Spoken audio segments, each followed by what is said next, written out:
Hello everyone, good evening. Konkonmori, Tokiを超えてが届けて Cosmia の Tokimori あおいだよ. Hi guys, I'm your favorite funny boss girl next door, Aoi Tokimori from Cosmia. Good evening. Hello. Hello. How's everyone doing tonight? Hello, hello. Hello, hello. What was I gonna say? Can you hear my heater? If you can hear my heater, I'll turn it off because I don't really need it. I don't need it, but, if you can't hear it, then I'll keep it on. Anyway, today I am reading Reddit stories. It's been a while. It's been like a few months since the last time I did a Reddit reading stream. So this is gonna be fun. I decided to come back to the roots. Decided to look through am I the asshole today? Bigger than ever. That's good. Glad to hear it. Tokimori, welcome in everyone. Thank you for coming today. I don't hear the heater. Okay, we're good then. Alright. So yeah, today we're doing some Reddit reading, some bedtime stories. We'll see what happens. See what kind of fun things are in store for us today. I don't review Reddit stories. If I had like a guest, if I did like a collab, maybe me and like Non and like Luto should do cause I know that they also do Reddit streams. Do a collab. We should do a collab where we just like pick out we pick out like our favorite Reddit stories or whatever. This is my first time here. Welcome in. Glad to have you in. My name is Aoi Tokimori. I do a lot of yapping. I do a lot of singing. Yeah. That's pretty much it. I got merch orders out right now. My 5th anniversary is coming up. 5th anniversary of streaming. It's a long time. Yeah. Yep. Hi babe, hi Igu, welcome in. Hello. Thought you were gonna watch the Smash Reddit. No, not today. I was watching. I always keep like a stock. I don't watch them right away. So I watch them. I listen to them like when they're I don't know, when I'm doing specific things. I'll listen to them. Recently, I listened to them like when I get out of the shower. I'm like, because it's really dry here. So, while I'm like applying lotion or like I don't know, or usually when I cook, but I don't cook. I have barely cooked since I got here. Not a lot of cooking happening. But when I cook, I listen to those videos. So I have like a stock. I'm currently like I think I'm like 2 or 3 weeks behind. 2 weeks maybe. No, 3 maybe. Now 3 weeks, because I'm currently listening to the one that they did live. Yeah. Oh, stickers and keychains on the way. Yay! The merch that I am shipping out myself is going to take a little bit longer, obviously, because it takes time to order things and send things out. So, but yeah, if you order from Booth, they're a little bit faster, probably. Hi, I hope you have a good stream. Thank you. Yeah, the live one. I haven't finished watching it yet.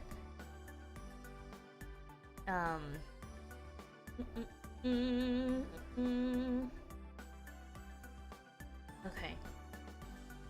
Weren't you?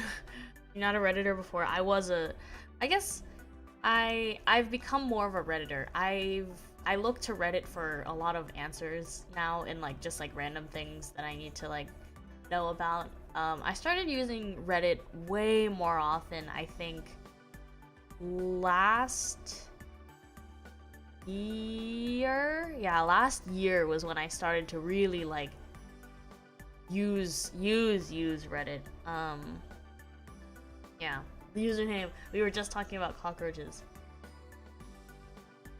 Have you started posting crosses? I do. I've made I think I've made 3 or 4 Reddit posts in my lifetime.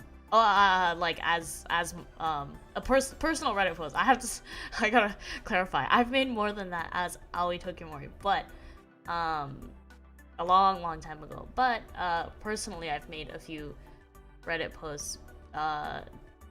Were they questions? It depends.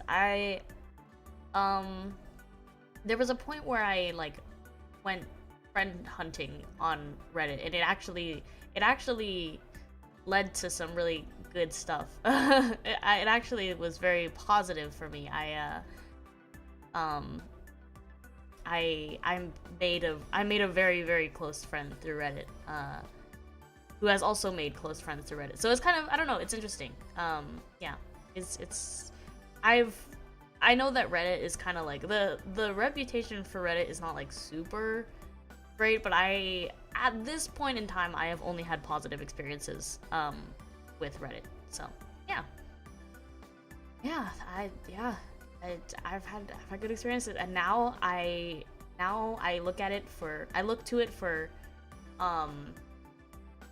juicy stories. I look to it for what else?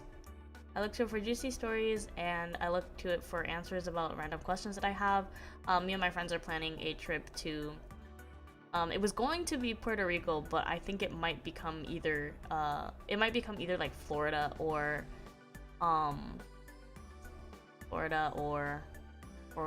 Vegas. I'm not sure. I don't know. But I was like looking up stuff. I was like, how to go to the Grand Canyon, where to do this, is X amount of time enough to go here or there. So yeah, I don't know. I use Reddit for a lot of things, and most recently, because me and my mom are watching 90 Day Fiancé, the 90 Day Fiancé Reddit subreddit is really fun. It's really fun to look at. I started using it actually because I wanted to know what Broadway shows to go see last year. So this was around like May. I had like sometimes perused Reddit before then, obviously, but I started actually actively using Reddit around May last year because I wanted to know what good shows were on Broadway, or like what everyone was recommending. And then I sort of fell into a rabbit hole of people on Reddit, because the Broadway subreddit is a very, like, there's not a lot of other places to get information. I mean, besides just like the news outlets, it's harder to find. It's like, where the hell are you gonna find musical theater nerds? I don't know, like, what forum? Where are the forums for musical theater? I mean, maybe there are one and I just don't know. But anyway, Puerto Rico, yeah, it is hard. It is hard, especially from where I am. My friend has one of my friends has like a direct flight, but I think he also said that he would like have to take Amtrak. It would be like Amtrak and then fly from wherever he ended up, something like that. Anyway, but from where I am, it's pretty hard to get. It takes like many hours and many layovers. And then we discussed today and realized that no one really wants to go to Puerto Rico. It's not like a must for any of us, so we thought it might be better to go to places that are more of a must for at least one of us. So yeah, I don't know why I was talking about that. Oh yeah, because I use it for vacation advice as well. I like Reddit. I've met really cool people through Reddit.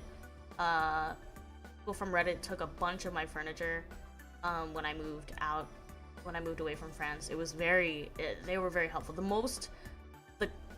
kindest, most like responsive, like least weird people came from Reddit, actually.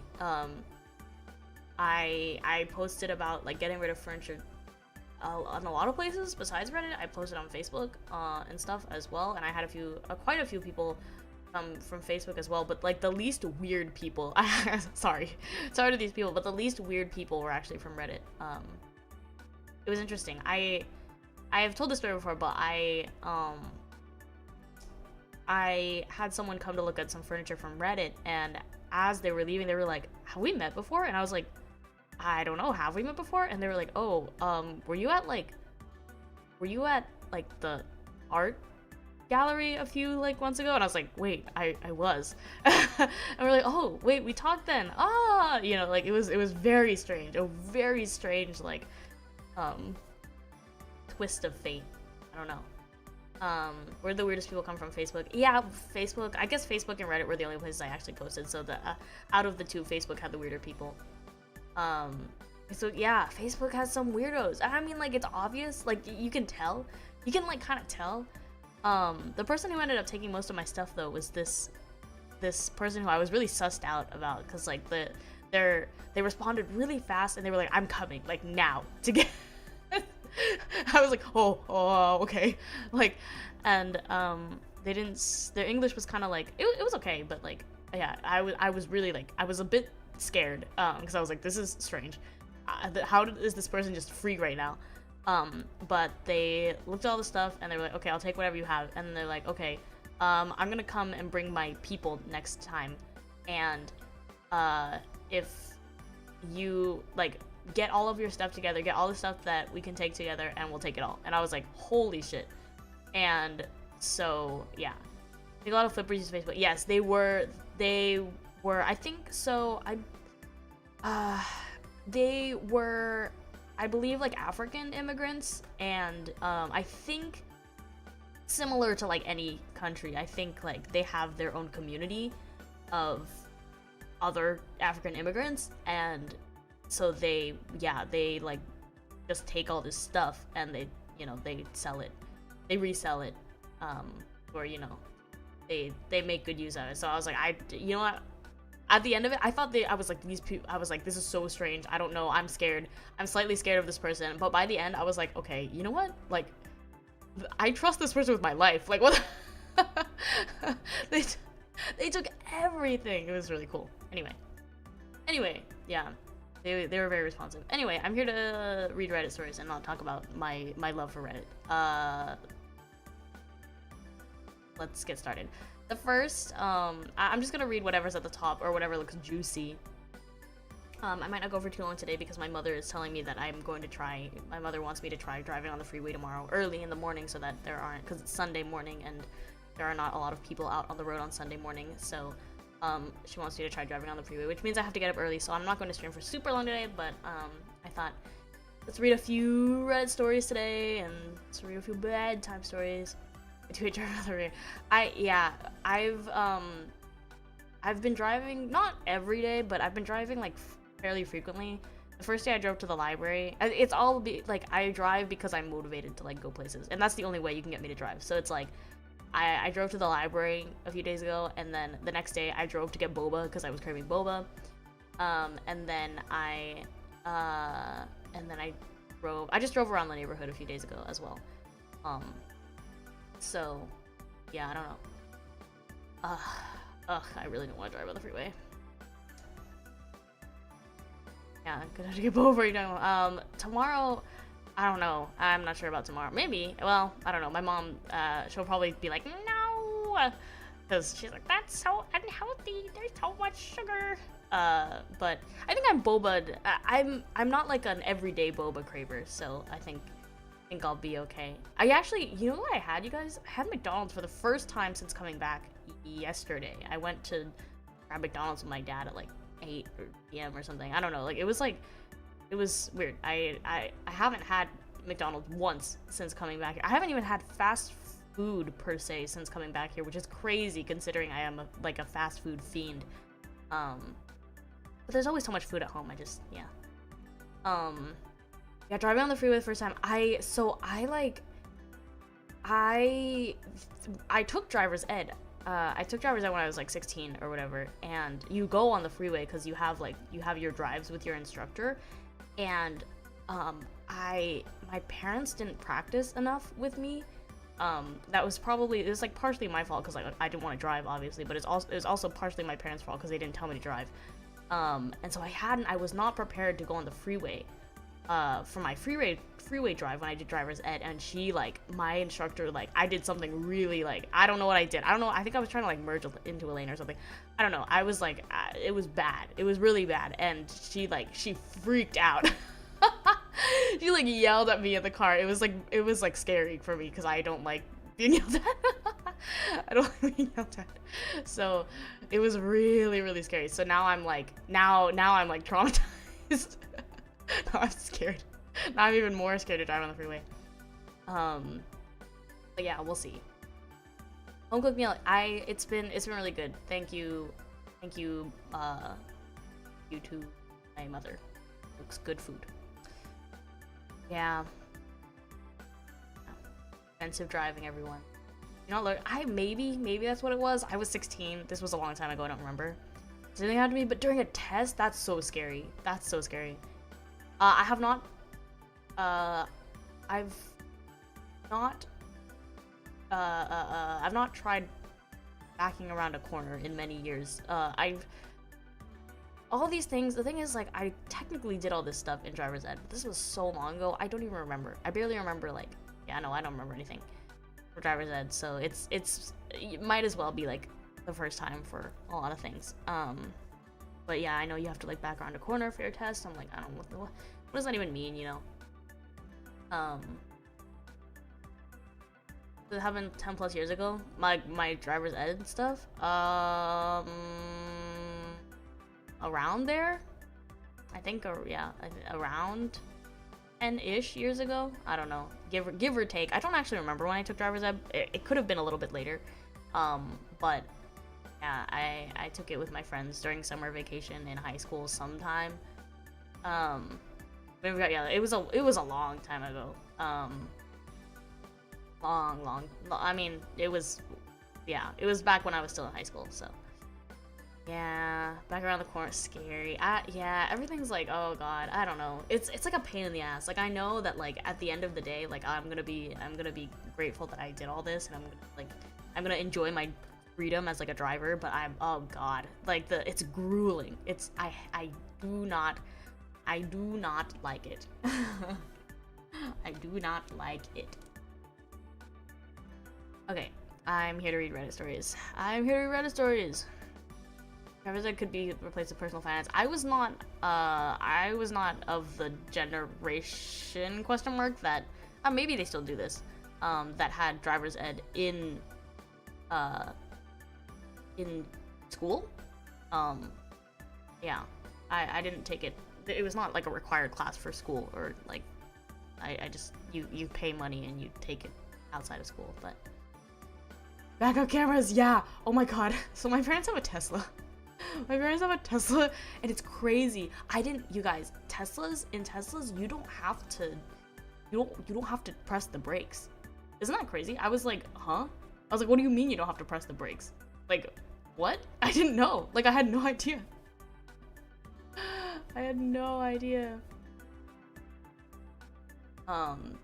Yeah. Strange. I don't know. It's interesting. But apparently you can take your driver's test in your own car, so that's good. My parents' Tesla is messed up though, you guys. So like, yeah, it's messed up because, like, there was like a truck that rammed into it. Like, no one was in the car, but like a truck was like working in the neighborhood, and like it rammed into the car, and so it's like messed up. Engine braking is a thing. I don't know what that means. Is that what it means?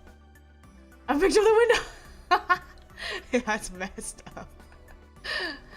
Is that what that means? When you don't have to press the brake, you only press the gas pedal, and when yeah, I didn't know that. I was like, whoa, what is this? I've been driving Tesla this whole time. Yeah. The first time I drove my dad's car, which is, I don't know what it is actually. I have no idea what his car is because I don't care about cars enough to know what it is. But other than that, yeah, my like real, quote unquote, like real driving, like on the road and stuff has all been like in a Tesla.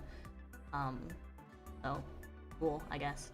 It's nice, the friggin' the windows like tilt down when you're trying to park. It's cool. Car slowing down without using the brake. Oh, I had no idea that this. I mean, you guys, I don't know shit about cars. I look at my dad's car like every day. It's always it's always parked there. I have no idea what it is. I've never thought to myself, oh, I should look at what brand this car is. Like, it's so unimportant in my mind that I don't care. Oh my god. I thought I didn't care about cars until I drove my dad's electric car. I realized some cars are easier to drive. Oh, I feel like in, like, yeah, the practical sense, like, maybe. My dad's car is a little bit bigger, so I'm a little bit more scared to drive his car than the Tesla. But, and yeah, apparently my grandfather's old car is because they want to take his car away from him because he's too old to be driving. He's too old to be driving, but he still drives around. It's really scary, and like, but he's so stubborn that he won't let anyone like take away his car or like whatever. So people were like suggesting that my parents were thinking that we could use it as an excuse to take his car away from him. But apparently it's harder to drive, so I'm like, I don't know about that. I don't know about that. Plus it's like gas, like, damn, gotta pay for gas. Okay. ここもりなさい。来てくれてありがとう。My grandpa was like that we ended up having to hide his car keys. Oh, we should do that too. I should bring that up. I should bring that up. Oh, mom's Mazda. Oh, we had my mom used to have a Fiat. It's like cute little Fiat. And I remember in high school my parents drove. We had a Leaf, we had a Nissan Leaf, and we had a Prius. I think we've had like 2 Priuses. My dad, there was a point in time where my dad liked sports cars, and so he drove something. Oh, my dad had a Porsche at one point, I remember. And I was scared riding in it all the time. I know. I was scared. Yeah, I don't. To be a German manual is bold, real. I'm gonna get trained in this Tesla, and then I'm not gonna be able to drive like any other car. No, I don't know. Anyway, I'm here to read Reddit stories, not talk about cars, so let's read a Reddit story. This says, am I the asshole for not wanting to eat my parents' meals while pregnant, even though they're trying to help save money? Chris Core guys. That was fun. That was a fun weekend. I, 28 female, am pregnant, and my husband, 31 male, and I live in our own house right next to my parents. To help us save money, my parents often buy groceries and cook dinner for all 4 of us, which I appreciate. The problem is, my dad is extremely controlling and picky about food. He only likes a few very basic meals, like plain chicken and rice, pork chops with a ton of butter, canned vegetables, etc. When he finds something he likes, he will make it multiple times a week, so we eat the same 4 or 5 meals on rotation constantly.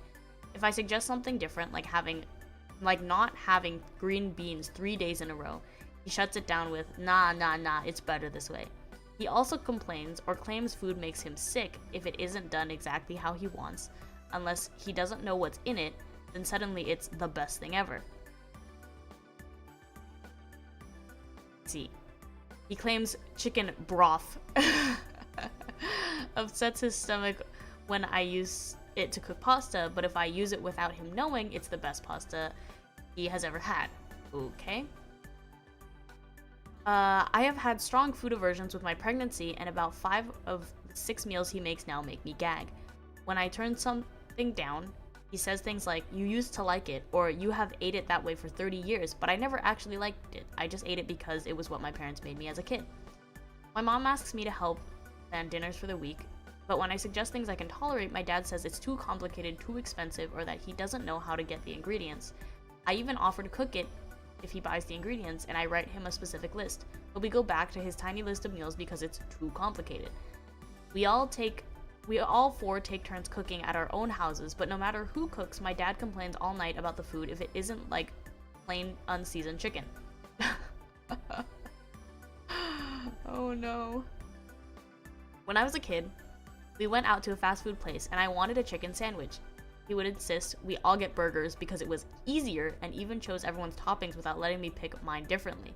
He would order 3 identical burgers and I just have to eat it. What? Okay, control. My mom gets defensive when I turn down options they give me and is like, we're trying, but it's not like I am asking them to make lobster and steak dinners every night. For example, we plan on making chicken pie this weekend, and I asked Dad if we could cook the chicken on the George Foreman grill and season it before he adamantly was like, no, chicken pie has boiled chicken. I can see how I would be the asshole if I was asking for expensive, crazy meals, but I'm not. I'm just asking or making suggestions to season or make the foods better. Edit to add, there was some confusion. We eat with them because they offered and it makes my mom happy. We do not need to eat with them, nor do we rely on them for our meals. We are capable of making our own meals and paying for our own groceries. I do not expect my parents to feed us, and I appreciate the offer and meals they do make for us. In fact, my husband and I cook for all 4 of us twice a week. My post is more explaining they want us over but get upset when we decide otherwise due to my food aversions. Mom phrased it as saving money for the baby, but really it was a bid for attention to spend more time together. Oh jeez. Oh jeez. I mean, I think everyone in the comments is gonna be like, don't eat with them? Don't eat with them? Like, your dad is wrong about many things. Yeah, I mean, like, the thing is, at this point, it's like, well, like, she's the pregnant one, you know what I mean? Like, she's the pregnant one. Like, what?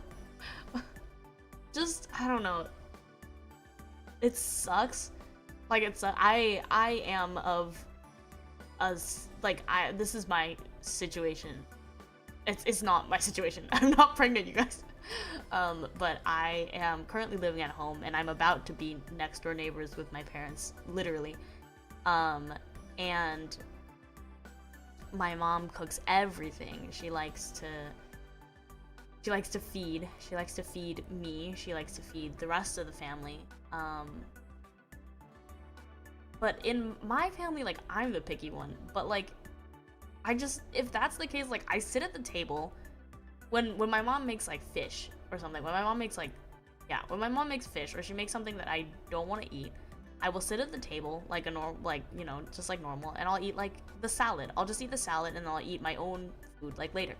Or, so I'm not, like, not participating, but, like, I don't know. I also have, like, this thing where I really like to eat alone. I'm really into eating alone. I like to eat in the comfort of my own, like, I don't know. I like to eat alone. That's just like a thing. So if I have the option, obviously if I'm going out with friends and eating dinner with friends, I will eat with friends. But I actually tend to, especially here where taking food home in large portions is such a big thing, I'll order something, eat a little bit, and then take the rest home and eat it, like, for me, eating with friends is more of the social aspect, and I think it is for most people, you know. It's a lot about the social aspect and not so much about the actual food. I love eating alone. I will not eat. Like, I will hold off on food if it means that I can eat in the comfort of my own, like, self. So it's really, like, I think my personal solution to this would be to go to dinner with your parents if it makes them happy. Eat, like, I don't know, eat a salad. Eat a salad, and then eat later. Eat later or before, you know? Like, I don't know. Yeah, yeah, exactly. While watching YouTube, yes. Yep. Two of my favorite pastimes, always true, and judging people the same. Real.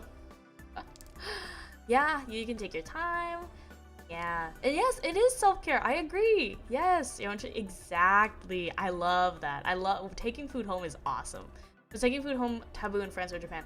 In France, not so much.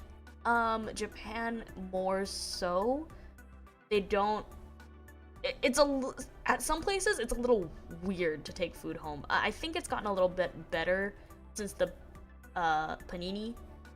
So people, like, it's a lot easier to take food now because takeout became so much bigger of a thing during the panini. But before then, takeout wasn't really a thing. Yeah, it wasn't really a thing. I mean, like, just last time when the day that we saw Harry Potter and we went to that, like, Mexican place and I tried to take the food home, they were like, their reaction was like, oh yeah, you can definitely do that, but it was more like, it was a very, like, oh, like, they were like, oh, sure. Like, it was like, clearly people don't take home food very often, but what was the thing? Oh yeah, they were like, oh, we're gonna, like, oh, they were so apologetic. They were like, oh, we're gonna have to charge you extra for, like, the box. And I was like, oh, like how much? Yeah, and they're like, oh, it's 20 yen. And I was like, oh, yeah, that's fine. they were like, oh, I'm so sorry. We're gonna have to charge you extra. Is that okay? Like, I was like, how much is it? 20 yen? Oh, all right.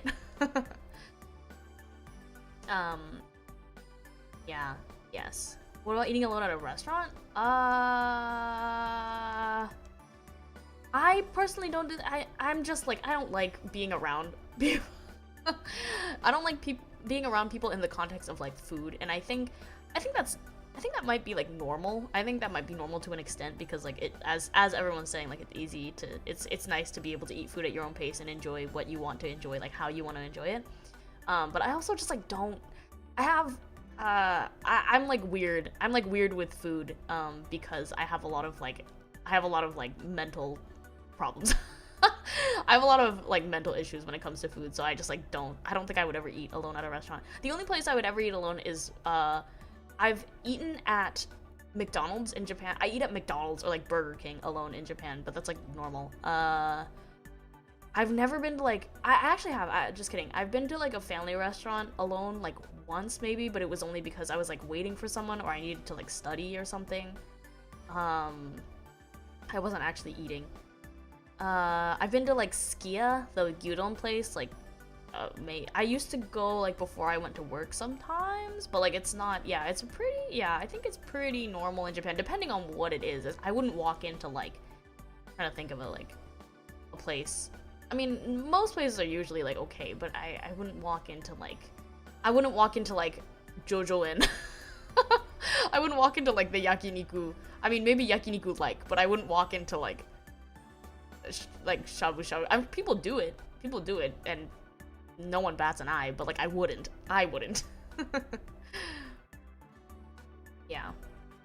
Yeah, food uneaten. Yes, yeah. They don't like. Don't leave your food, which I'm a big supporter of. But I'd rather take it home. If you're gonna throw it away, like why the time we went to the Rainforest Cafe and they said we couldn't take it home. It's like, you want this food to go to waste? Like, what do you want? What do you mean? What about your mottainai culture? Yeah. Oshikatsu no bill. Gotta bring my nui. Fun. Anyway. Yeah. Skia. スキヤはいい。スキヤ一番好きだな。松の屋もいい。ね。あれ松の屋って勝屋じゃなかったっけ？松屋と松の屋がある。Yeah. Eating alone is normal. Yeah. I've done solo shabu shabu once. I got some looks. Oh, yeah. I mean, I can imagine. I don't think anyone like cares, but yeah, I think I might look. I might look as well and be like, whoa. Wish the US had more places like Kokuji where it's designed for alone eaters. Yeah, I think in the US it's so common to bring food home. Like again, like if you're going, I don't know anyone. I've barely ever eaten like in a McDonald's. Maybe some other Americans can like beg to differ, but I rarely eat inside the McDonald's. Like I always like drive through, take it home. So I don't know. About something at the gift shop. Yeah, that's crazy. I need to start bringing Tupperware around too in Japan. So if that ever happens again, I can just bring shit home. I died for fitting my leftovers. Yeah, it was so. That's what we did. That's why we went and we bought shit at the gift shop. Yeah. 松屋と松の屋両方あるよね。両方好き。Had a solo trip, very much enjoyed the solo meals. Yeah, makes sense. I think traveling alone. I mean, if you're traveling alone, you kind of have like no choice. I will literally drive through and eat in the car in the parking lot. Yeah. My dad was eat inside type of. Oh, interesting. Yeah, I've never eaten inside. Well, not never, obviously, but I can't remember how many times in my life I've ever eaten inside at like a fast food restaurant. Yeah, I don't know. We always take it home. Always take food home. I don't know. Anyway. It's a bit weird when you get gaijin seated in Japan. Oh, okay. I was gonna say, I've never gotten gaijin seated. That's a stupid statement to make. I think that's pretty obvious. Gaijin seated. I have friends that have gotten gaijin seated. Getting gaijin seated means when the train is full and no one sits next to you. Because you're clearly a foreigner. I remember my friend, she's this like she's like small Filipino girl, and like she was like my first friend when I went to Japan for university, and like we're still friends. We had a 3-hour call yesterday, or not yesterday, the other day. Sometime this week we had like a 3-hour call to like catch up, or like we're still really close.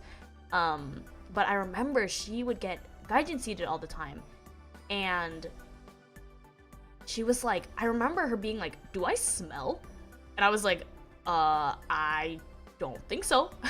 And she was like, because like no one sits next to me on the train, and I was like, oh, well, why? And then and then when we were having this conversation, a lot of other people, because we were like living in the dorms and stuff at the time, they all like chimed in. They're like, oh yeah, that happens to me all the time. It's just it happens. It happens. Yeah, interesting concept. I always I'm the one who goes and sits next to the foreigner on purpose because I want to like eavesdrop, especially if it's like a family. Especially if it's a family, I'll go and I'll sit next to them because I want to know what they're talking about. Yeah. It's mostly because smoking, yeah, it's one of their biggest fears. That is true. No, Japanese people don't want to be talked to, especially in English.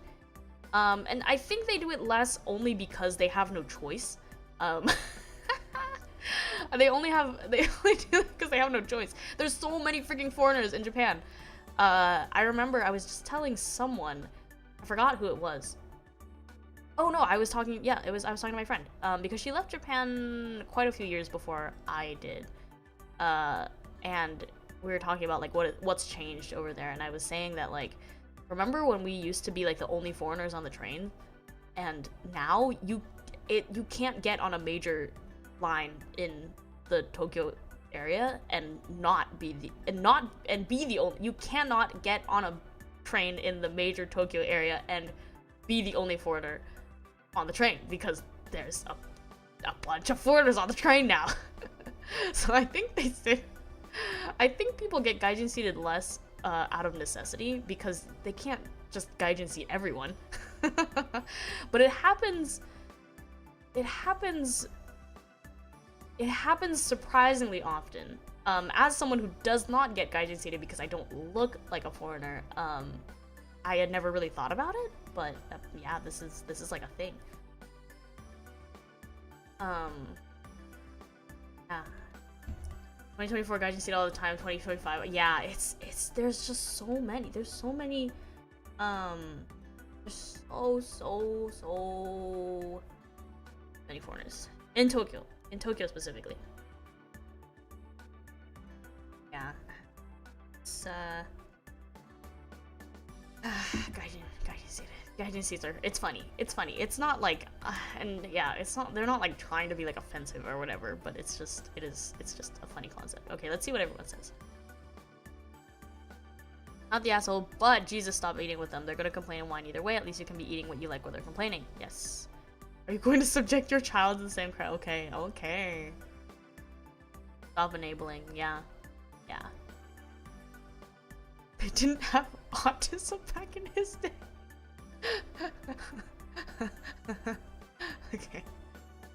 Oh, okay, that's funny.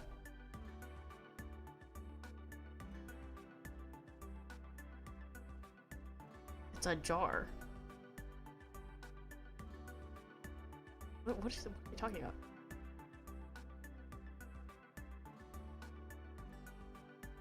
I went on pregnancy crazy. Yeah. You're an adult and about to be a parent. Stop all this. Make your own food. Buy your own groceries. Your child's going to end with an ED if you don't stop all this. I don't know how you convince your husband to move in next to your parents, but I hope he figures this out. Everyone sucks here. Why? Yeah, we're gonna listen to a mix. Have fun. You're about to be a parent. Yeah, I think that's really big, and like obviously, and like she's the pregnant one. Come on. I love yeah, I'm just reading like the most upvoted ones. Let's see. Whoa, this has a lot of upvotes. Look at that. Am I the asshole for skipping my own surprise birthday party once I found out it wasn't really for me? I'm just gonna say from the title, sounds like not the asshole. Oh, and it's been voted as not the asshole. Let's read it. Let's read the tea. I have never been big on birthdays. Don't get me wrong, I don't hate them, I just prefer something low-key. Dinner with my closest friends, maybe watch a film, something small basically. Everyone close to me knows this, especially my sister, let's call her Maya, who loves big gestures and believes every birthday or achievement needs balloons and a theme and much, much more. 2 weeks before my birthday, Maya started acting strange. She kept asking me if I'd be free that Saturday and acted weirdly when I asked why. I suspected that she was up to something, so I told her again that I didn't want a party. She just laughed and said that as per usual, I was being no fun. A couple nights ago, the night before my birthday, one of our mutual friends let it slip about it being a party. She mentioned what she was wearing. Anyway, turns out the whole family was invited and it was at our parents' house. Some coworkers were also invited, but here's the kicker. My fucking ex. Oh. For a little context, me and ex broke up about 2 months ago. It ended pretty badly, no abuse or cheating, but it wasn't a pleasant ending. I've made it pretty clear to everyone in my life that I want no contact. Maya knows this, however, she's told me multiple times that I should just get over the whole situation because he's a nice guy and that he's been a part of all our lives for years. The first thing I did was call Maya, demanding answers, and she didn't deny it. She just said that we could finally talk it all out. Oh my. She admitted that she hadn't just thrown this birthday party for my birthday, but also so everyone could see my ex again and we could fix things between us. Dang! She literally said to me that I'd thank her later. I went mad. I said to her she has no right, that I would have been ambushed into this situation on my birthday, and this was after all I had specifically said that I didn't want a party. She just said that I was dramatic and bloody ungrateful, that she had this whole thing planned because I wouldn't find better and it was a good gift. She said everyone had gifts and traveled, that everyone was excited.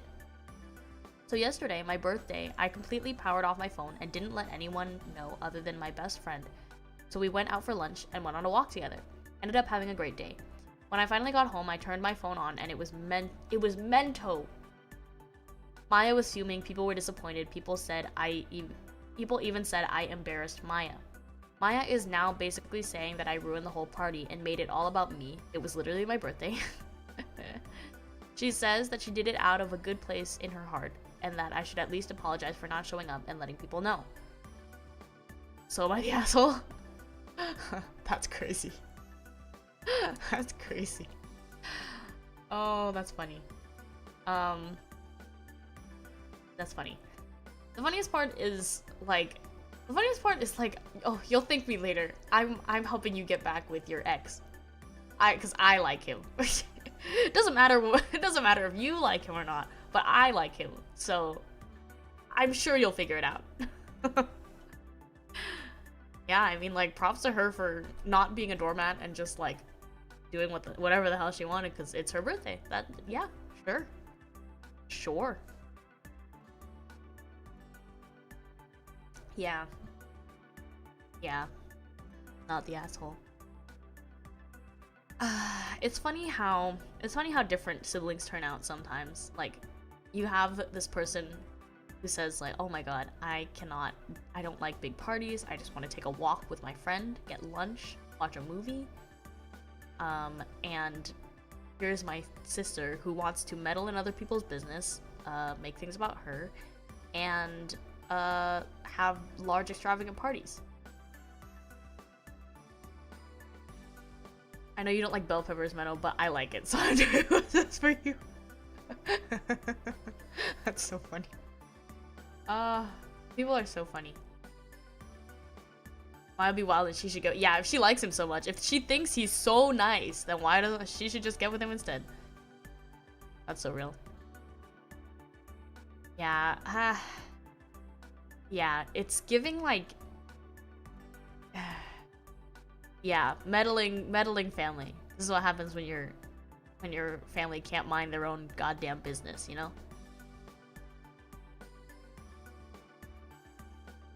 Not the asshole. Don't be surprised when Maya and your ex end up dating. There you go. There you go.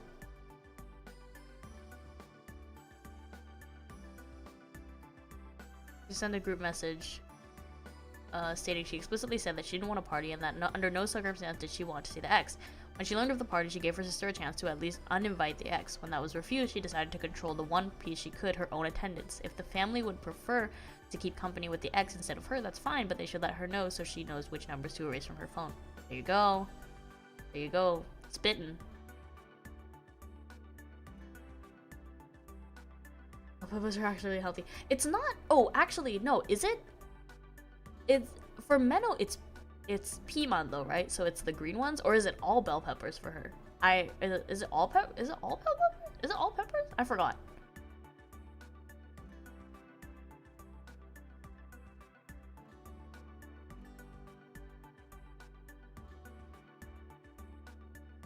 Not the asshole, but Maya is right. You did make it about you. Before it was all about her. Her throwing this big party, her mending your relationship with your ex. You robbed her of the opportunity to pat herself on the back.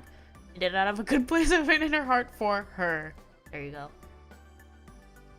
Only the green ones are called P-man. Yes. P-man. P-man. Yeah, the other ones, any peppers that are not green are called paprika in Japanese. Which is why when I sang paprika the other day on karaoke, I thought about it and I was unaware if it was referring to like the spice or the vegetable, or I don't know, is there like a flower maybe? Who knows? I don't know, because it talks about like flowers. I don't know. Anyway, I'm not a bell pepper enjoyer, really. But I'll eat it. I will not refuse the bell pepper. But yeah. The Satoshi Kon movie. I wonder what that is actually. I wonder, because I guess I haven't seen that one. I've only seen Perfect Blue. So, well Satoshi. What have I seen? I've seen Tokyo Godfathers. I've seen Perfect Blue. I've seen I think Moso Dairinin is also him. But that's it. You just like it raw or cooked? I don't really eat them raw. I know that you can eat them. My dad was just eating bell peppers with like hummus the other day. I don't really eat them raw. So I guess I would have to say raw. Like my mom puts them in like omelets and stuff, and I eat them. And I don't know. Like I'll eat them in like I don't know what, like the subita, like the Chinese, like the Chinese food. They put them in there too. Like I don't really care. Like I'll eat them. But yeah, I do think. Meno has this whole thing where she's like, oh, right? It's like the taste is too strong or something. It like overpowers everything. I understand that. But I wouldn't like leave it if it was on my plate. Yeah. Yeah. Capsicum. They aren't spicy at all. Is that what it means? I know that they're called capsicum, but I didn't know that's what that word meant. Yeah, I don't know. Why do we start talking about this? Oh, because because of Meno's bell pepper thing. You didn't skip your birthday, you chose to actually enjoy it. There you go. A surprise party that ignores your wishes and invites someone you're actively avoiding isn't a gift, it's a setup.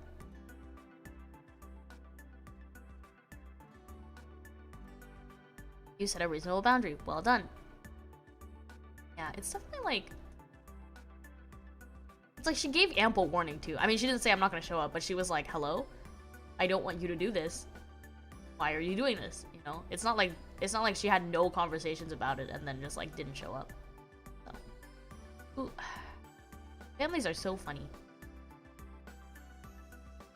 Am I the asshole for wanting to keep my personal space? Friend called me selfish for not letting her crash. Ooh.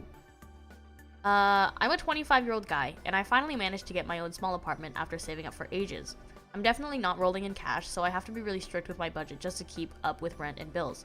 My friends all know I'm the type of person who needs order and isn't a fan of last-minute changes. Recently, one of my close friends, 26 female, went through a breakup and has been couch surfing. She asked if she could crash at my place for a while. I was honest with her and said I wasn't comfortable with that because I really value my privacy and space. She seemed okay with it at first, but then I found out she'd already told our group of friends that I was her backup plan and she was moving in.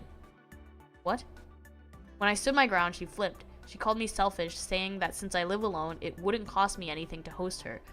Now I'm getting heat from mutual friends saying I should be more helpful since I'm lucky to have my own spot. The vibe has been so awkward lately, and she's barely speaking to me. I do feel bad because she's struggling, but I also feel like my boundaries are being totally ignored. Am I really the jerk for not wanting to give up my peace of mind? Oh, jeez.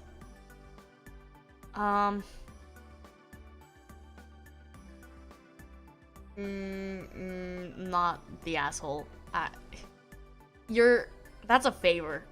That's a really big favor, and especially when you include the words for a while. Like, what do you mean? What does that mean? Like, what do you mean for a while? Is that like a week? Is that like a month? What, like like, what do you huh? A while. The words for a while really get me. Yes, exactly. He'd be a good friend for letting her crash, but definitely not the asshole for saying no. I agree.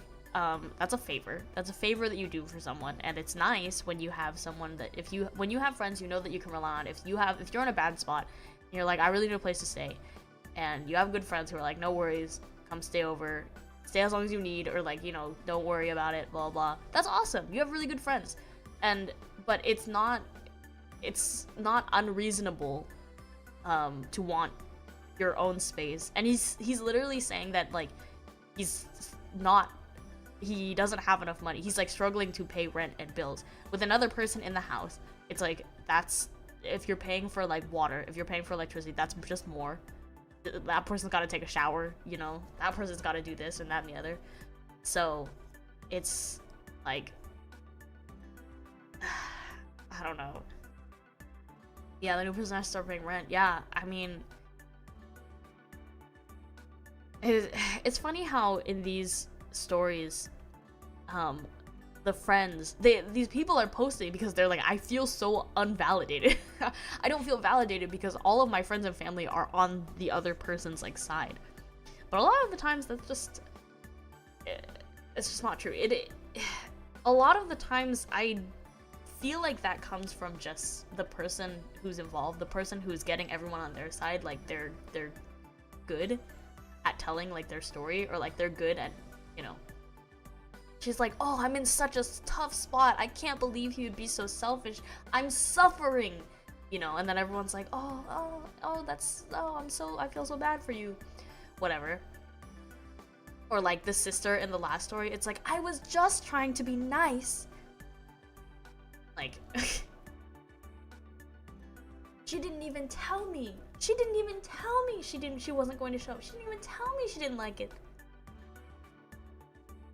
It definitely just depends on who is telling the story and how they tell the story, right? Like, you can twist anything to make yourself, like, seem like the victim. So. Yeah. A while's bad.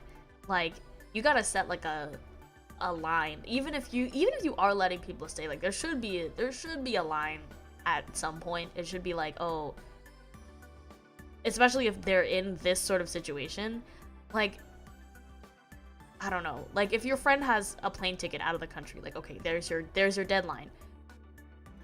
Or you could be like, oh, okay, I can only have you in my space for like a week tops. After that, we gotta, like, if you're planning to stay longer than that, we gotta start discussing about splitting costs, because or like 3 days max, because we gotta split costs. You gotta pay rent at that point, because I don't have money, you know. Yeah, I don't know. And it's like, how big is your apartment? What if he has like, what if it's like as small as a Japanese apartment? What if he only has the floor, you know?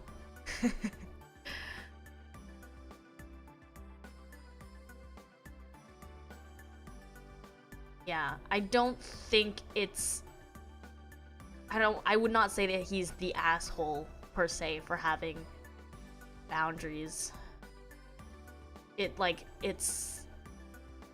sucks. It sucks for her, and it sucks that she's in a bad situation. And maybe there could be some sort of like compromise Like, oh, I can take you in. He needs to, clearly he needs to mentally prepare himself because he's not the type of person who likes to be caught off guard like that. So he's like, okay, give me a week. Give me a week to like prepare for this, and I will only keep you in my house for X amount of days. After that, we need to start talking rent or something. Like, you know, it's just there are workarounds. There could be potential workarounds if he's not like super whatever. But some people just really need their space, I guess. Yeah. If you're really close, I feel like you gotta help in some way, or at least get a rotating coach. I suppose. I think that in this situation, it's the right thing to do. But again, I don't think it's like you are the asshole if you have to say no because of your own like personal stuff. I think it is the right thing to do to have like a friend, like if you have a friend in need, like it would be good of you, and it is the right thing to do to help them out. But it's so, it sounds dangerous. Like, it sounds dangerous to have a, like, to take someone in under the, for a while, like, take someone in for a while, especially if you're not the kind of person who,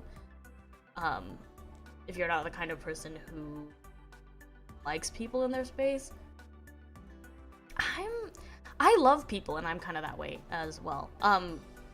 I will house my friends for, you know, however, I mean, if they were in a really bad situation, I would also be like, okay, well, let's, you know, but there's always a point. There's always a point where you're like, okay, are you okay? Can we think about, like, getting you a bit of a more stable place? Like, I'll take you in, and the minute you come in, we're going to go on Facebook, no.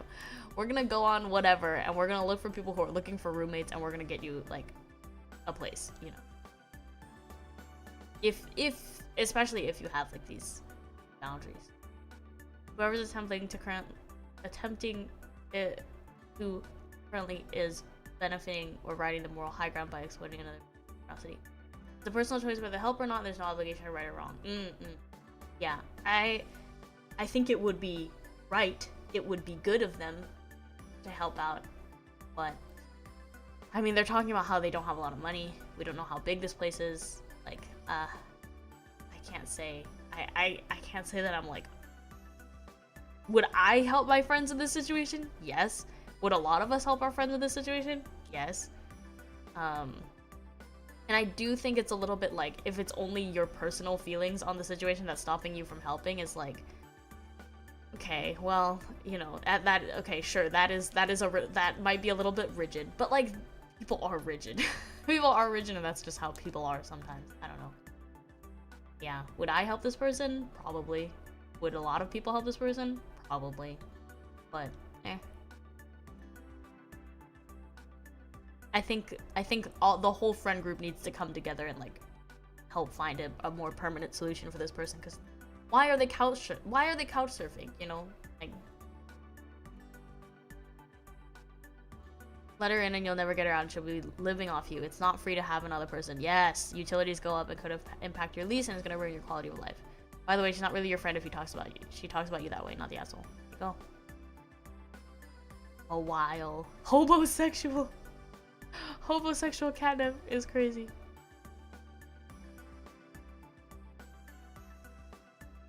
So people she was moving in before asking you? That's crazy. Imagine that level of entitlement in your home. Would have had to evict her, not the asshole. They can host her indefinitely if they're so concerned about her. Why should you pay higher utility and grocery bills? Don't want anything. Your friends who are so fussed can host her, especially after that backup plan BS. Yeah, I think that is definitely the biggest red flag in this situation, because he said no. He said no, but then he found out she had already told them that she was moving in. Like, and moving in? What? What do you mean moving in? Your bills, yes, your bills. She doesn't have enough money to find her own place. Yeah, I mean, I think that's totally possible. That's totally possible. But if that's the case, like, if that's the case, maybe you gotta go home. Like, depending on where your home is, but, and obviously there are people who cannot feasibly go home, but, Um, friends help friends, but there's a point. No one is entitled to your space. That includes the friends and family. Your name is on the lease. You're the one paying rent. You get to decide who is allowed in that space.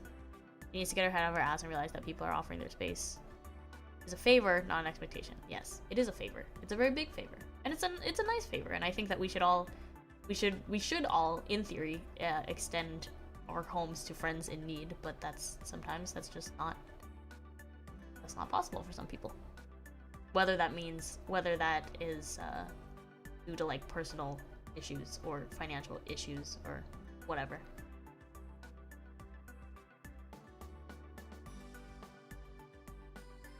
Two minutes ago.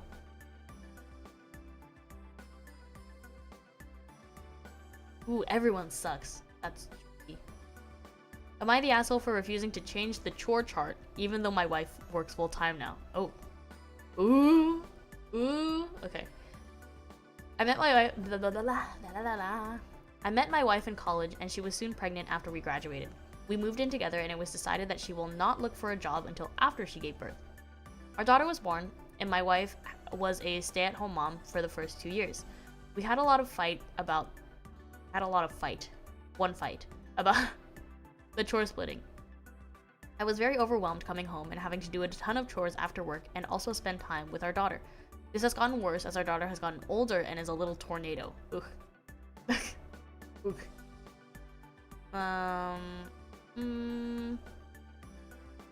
Okay. The biggest issue was she wouldn't pick up at all, especially in the kitchen. That meant I would come home, clean the kitchen, cook, and then clean the kitchen again. Then have to go around and clean up the day's activities. We argued about this a lot, and her stance was that she watches our kid all day long, so I can clean up more when I get home. In the end, I gave in, and we made an official chore chart. Her, watch kid, do laundry, and grocery shopping appointments. Okay. Okay, this is I'm reading this and I'm like, okay. Me, dinner, everyday cleaning, wiping down counter, picking up toys, sweeping, etc., trash, meal prep, and nighttime routine. Okay. In the summer, my company informed me that I would be let go around Thanksgiving. Oh, we talked it over, and my wife found a job and would be the main breadwinner for the time being. I was to watch our daughter, and I am in an online master's program, okay? At the moment, I am watching our daughter and doing my master's program. I personally have not been having any issues. I think that's what that means, but my wife is. She hates having to come home and do chores and clean up after us. Ahaha, well, okay. I actually leave it cleaner than what she has left me. I put dishes in the dishwasher throughout the day. We have been arguing about this constantly. She thinks it is unfair she has to do chores after working all day. Okay. And me pointing out this is literally what I have done for the past 2 years and keep pointing at the chore chart. She says she is the breadwinner now and I shouldn't have to do this. And I pointed out I as in she, okay? And she pointed out I was the breadwinner before to begin with and did this all. That I am watching our daughter and doing a program. She claims I am being unfair since I refuse to change the chore chart because it is literally what I have done for 2 years. My friends have opinions on this, so I need an outsider opinion. Yeah, that's so funny. It's so funny to think, yes, I see. Like, it's such like, I told you so, or like, the tables. How the turn has tabled. That's funny. I finished reading all these stories. I'm like, that's funny. It's because it is like, okay. Let's talk. First of all, let's talk about this. Okay, I think this is very this might be very country dependent, actually.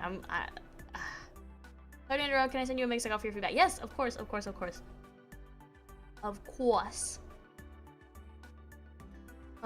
Yeah, grocery versus cooking. That was my first thought. Depending on what country you live in. So when I was in Japan, I went grocery shopping a lot more than I would in France, or here. I don't go grocery shopping here, but if I were to go grocery shopping here, And I see how often my parents go grocery shopping. And then of course like how much I went in for. I went once a week. If I needed to make an emergency grocery run, like twice a week, but usually once a week. But in Japan I was going more often because the portion sizes, the packaging for things, like the way that things are packaged, is just there's a lot less. So shopping for a whole week takes a little bit more time, and like the grocery store's right there a lot of the time. It's like I go out so much. On the way home I'm going to stop by my 24-hour supermarket. You know, it's like it's not hard to make very small frequent grocery trips. That doesn't mean I'm going every day though. So let's think about this. So watching the kid, that is a full-time job. We know that child rearing is difficult. And takes up a lot of time and energy. Laundry, I know people in Japan, actually. I only know people in Japan who do this. I know people in Japan who do their laundry every day. I want people's opinion on this because I think it is absurd to do your laundry every day. Why are you doing your laundry every day? I don't know. That's just my opinion though. I grew up in a household where we do not do our laundry every day. But I know multiple people in Japan who do their laundry every day, which is absolutely insane to me. Anyway, I have to complain for a second about Japan. Because there's so much the culture is like mottainai, let's not waste anything, and they waste so much water. I think it's because like in middle school I had to do like an assignment where for a week we had to monitor our water usage, or like it was like, oh, an X minute shower uses this many gallons of water. Let's count how much water we use every week, or like how long we keep the lights on, all this stuff. And now I'm like, okay, I gotta save water. I gotta save water. I gotta turn off all the lights. Holy shit, you know. We have small washing machines and small space to hang dry. That is definitely true. I can see that. But I still can't. I still don't see the point in doing it every day. I can see maybe once every 2. If you have like a family, okay. If you have like a family, like a large family, and you need to do laundry often because your laundry machine is small, I can see that. But like every day, even for like, let's say a family of like 4, how much do you guys wash your towels every time do you use a new towel every time you shower? That's my question. And Japan, yeah, just thinking about the water used in public baths. Well, and it's not just the public institutions. A lot of Japanese people, they like the bath so much that they will draw a bath every day in their house. Like, at least with the public bath, at least it's like a public facility. Like, I don't know. Japanese people love their baths. I can't fault them for that too much, because like I know that I think that every country, well, maybe not every country, but there are a lot of countries where there are things that you really just like can't give up. Like for example, in the United States of America, because like the plumbing is like new and whatever, it's newer, you can always throw your toilet paper in the toilet. That's like okay, but like, and it's normal. But in other countries it's not as normal to, you need to throw your toilet paper in the trash so it doesn't mess up the water, the plumbing. I personally cannot wrap my head, like this is something that I'm like, oh my god, like this is my zeitaku. What do you call zeitaku in English? I don't know. But yeah, I don't know. I'm a family of 4 and we have a washing machine in the house, so we do laundry almost every day since the only man. Like, is I assume it's like a small laundry machine. I can see that. I can see when you have a lot of people and a lot of clothes, but I can't imagine. Like, wait, do you use that many pieces of clothing in one day? I think that's my thing. Like, I can see when you have a lot of people, you have a lot of clothes, but how many articles of clothing do you use a day? Like, I don't know. I guess this like depends on your country's climate as well. But I changed towels once a week. Yeah, I don't know. Yeah, same. Families, they share the bathwater. I guess that's true. I've known people who are not families though. Like I know people who live alone who will draw a bath every day though. Yeah. As a Japanese person who likes baths, I think drawing a bath every day is a bit much. Especially you can reheat the water. Yes, that's true. That's true too. Because also freaking when you're in Japan, you're washing, you wash yourself before you get into the bath anyway. So it's not like it's like filthy water that you're just like reheating all the time, you know? Your indulgence, it's kind of, but what I'm trying to say is like yeah, because like for me it's definitely the toilet paper thing. I am a little bit like I am very I have an aversion. I have a very strong I have a very strong aversion to throwing my toilet paper away into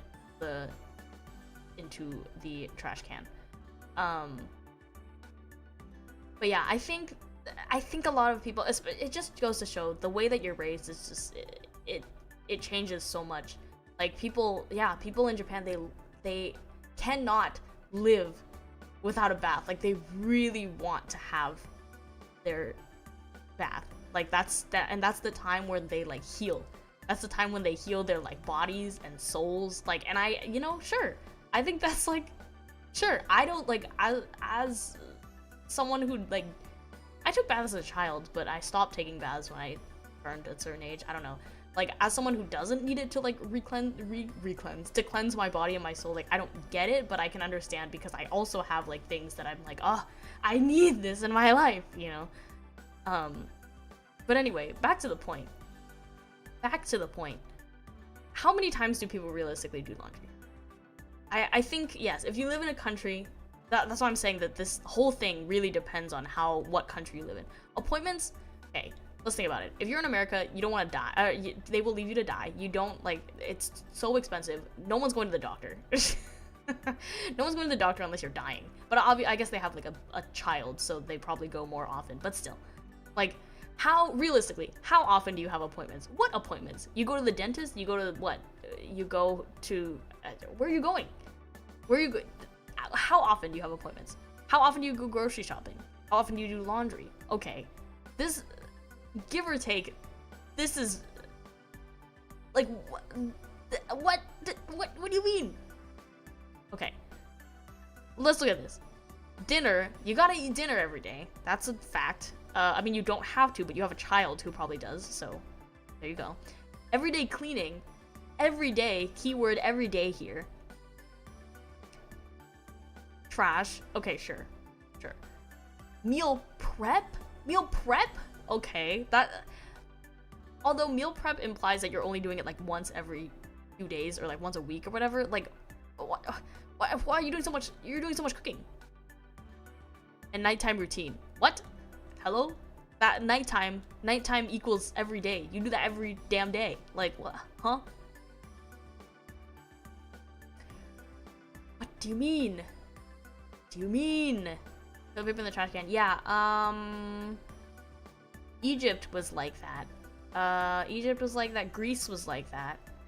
I've been in quite a few places where that's like, they want you to, East Europe, I believe was like that. Yeah, I think. Anyway, not all of Eastern Europe, but some places. Remember on the ghost ship there was no toilet paper? Yeah, and you had to grab some, but yes. toilet culture is so strange in like different countries. Yeah, that was. I also am not the biggest fan of like the no shower curtain like deal. Drain on the floor, like no shower curtain, toilet right there kind of deal. Not my favorite. I'll deal with it. I'll deal with it because, I mean, that's how a lot of the world functions. But it's not my favorite. Anyway. A sink/bidet can substitute toilet paper in dire situations. That's true. But oftentimes I think that places that require you to throw your toilet paper in the garbage are not going to have bidets. At least in my experience. I would have been so shook if I found a bidet in Egypt. I guess like old bidets. I suppose old bidets are a thing, or like sinks and stuff, but I've seen those. I have seen those, but as someone who did not grow up with those sort of like the handheld, like you need to like wash yourself type of bidets, like I would not know how to use one. I wouldn't know. I would get everything wet. I would get my clothes wet. I get like it would be. I think it would be a disaster.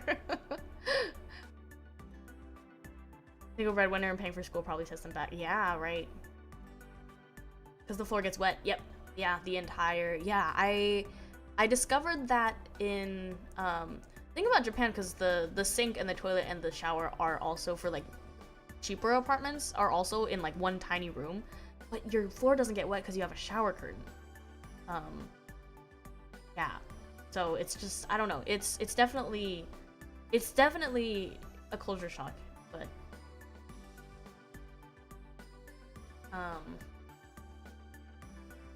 I like how the whole room is basically shower bath. It means you don't need to worry about getting parts of the bath. I guess so, but then afterwards it's like you're walking around in like, and I mean, maybe it's fine. In my mind, the area like around the toilet is like not the cleanest area. Like, I don't know. I just don't, in my mind, it's, and so when it gets like wet, it's not like it's like washing away. So it's like, it just feels like I'm like tracking whatever is around the toilet, like around the room. That might be a little bit like much, but that's just how, like, in my mind, like that's how I feel. Yeah, I don't know. I think it's just like a cultural thing though, just because I've never really had to deal with that until I went to Europe. Traveling Romania, Bulgaria, there were a lot of those. And when I traveled the Balkans, that was how it was as well. So yeah, I don't know. I prepare for Meno meeting. Have fun. Oh, cool. Have a good rest of the stream. Time, viewers. Thank you. Thanks for hanging out. I'll listen to your mix after I have Meno. Tell Meno my yoroshikus.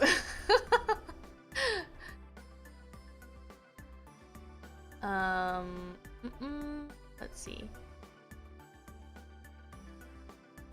It's obviously time to rethink the chore chart and have an actual and honest conversation about responsibilities around your home.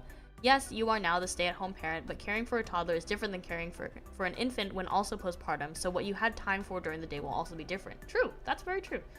You are supposed to be a team, so come up with the best plan for all of you. This just feels like you resent what you needed to do to take care of your family when the baby was born, and not be about being fair or doing the same thing. How many hours does she work now? How many did you work? Can you send your child to preschool soon? Could you consider getting some help with the housekeeping? These are solutions to what needs to get done, so find those and not worry about what everyone's doing. True! True! Yeah, they need to be like a team. I mean, that's the whole point. I mean, like, when you're parents, like, you gotta be a team, right? And even if you're not parents, you gotta be a team if you're in a relationship. So, like, they gotta, you know, a toddler tends to sleep less than an infant. One could argue he has less time to keep up with the housework, especially since he also has schoolwork. Yeah, that he does. Yes, he has a master's program to do. Except toddlers sleep through the night, infants do not. Yeah, I mean, like, but that's completely, I think that's completely dependent on the child. I remember, oh yeah, I saw some friends who have a baby, like almost a year old actually at this point. But I saw them right before I left France, so this was in July or something. I went to go see this couple that I know, and they had like a 5-6-month-old baby. And I was asking about, because they both work, they both work. And And I was like, so do you sleep? And they said that their child somehow like now sleeps through the night. He's like that kid was 5 months old, you guys. But yeah, I don't know. It's just, it really depends on the person. I was a really like I was a baby that cried all the time, I think. And I think a lot of babies do tend to cry all the time, but it really just like depends on the baby. It depends on your household. So I think this first comment is really like, it hit it on the nose, you know?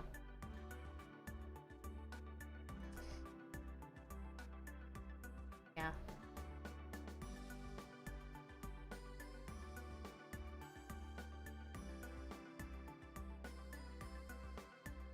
I would be willing to redefine it if she admits that it was unfair to begin with. She doesn't wish to do that though. She seems to think it was fair when I did it, but now it's her turn and it's not. She works 40, I work 40, making alone the same this is a bit of an asshole take. Like, I get it.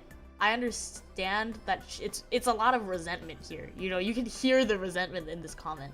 Like, I understand he definitely feels that way, and I would feel that way in that position too. But like, you gotta let it go. You gotta let it go at some point, and I know that was like a whole 2 years of your life or whatever, but you gotta let it go. And realize that you're both on the same side. Because obviously, like, he's like, I can't believe that, you know, I agree with this take. It's just, it's like, at some point, you just gotta, like, he's like, I want her to admit that she's wrong. But it's like, okay. Sometimes that happens, you know? Sometimes you, like, look back on things and you're like, oh, well. Yeah, it's, I get couples therapy. Yeah,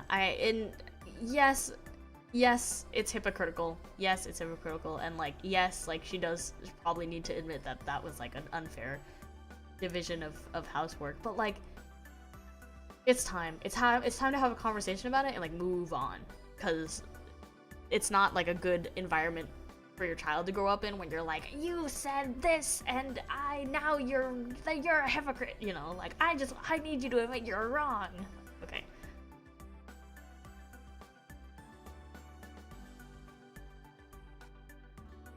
Two grown adults can't deal with household chores without lengthy negotiations and a written agreement. You're both fighting to make the smallest possible contribution to running the household. You have bigger problems than who does the vacuuming. He's being petty, but she deserves it. Damn. Do I think that she also deserves it? Like, sure. That was my first thought when I read the post. But yeah, he's being petty, but like, you can't really like hold on to this forever, you know? Like, yeah, maybe she needs to admit that she was wrong about the chores division, because it looks wrong. Like, anyone who looks at that, we just sat here and we're like, okay, that looks wrong. That looks wrong. So maybe she needs to, yeah, maybe she needs to admit that she was wrong about the house chores, but like, we need to move past it, you know? You're in a partnership and you stop working against each other, work together, get more done. His wife clearly refuses to be a partner. I don't see why he should pick up the slack. They should separate. This is such, this has a lot of upvotes, but I don't really like this take. I don't like this take because people can change, and like, we don't know anything about the wife's side besides the fact that she's being a bit of an asshole. If they really did like sit down and talk it out, like, I don't know, like, I don't know. I do think that was, I mean, again, that was my thought when I read it. I was like, damn, you got what you deserved, lady. But at some point we got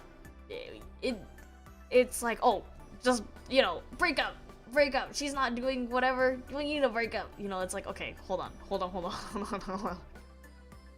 It's like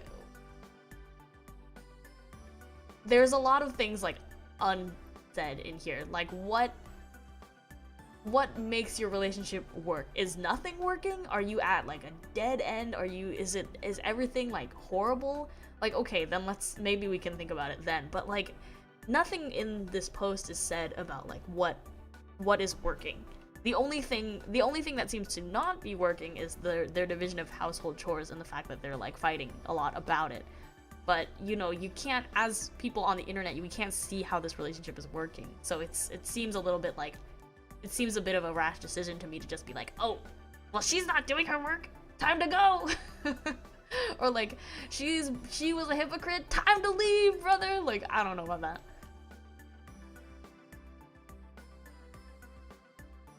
Yeah, I mean, yeah, she's a hypocrite, but I don't know. It's hard for me to be like, divorce her, because like, come on, we don't know what this relationship looks like on the inside.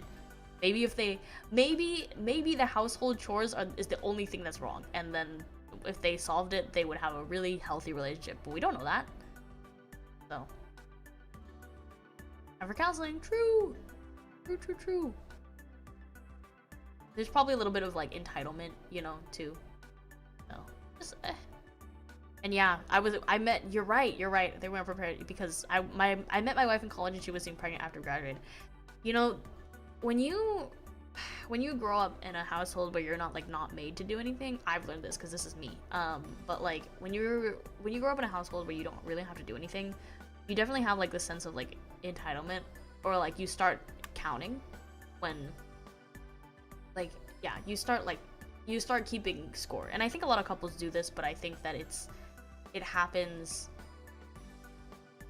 can happen because you're being like quote unquote forced to do things that you don't want to do, when in reality it's like you would have to do this if you lived alone anyway. Like even if you didn't have a partner, it's like, come on, you would have to live alone eventually, take care of your own shit eventually.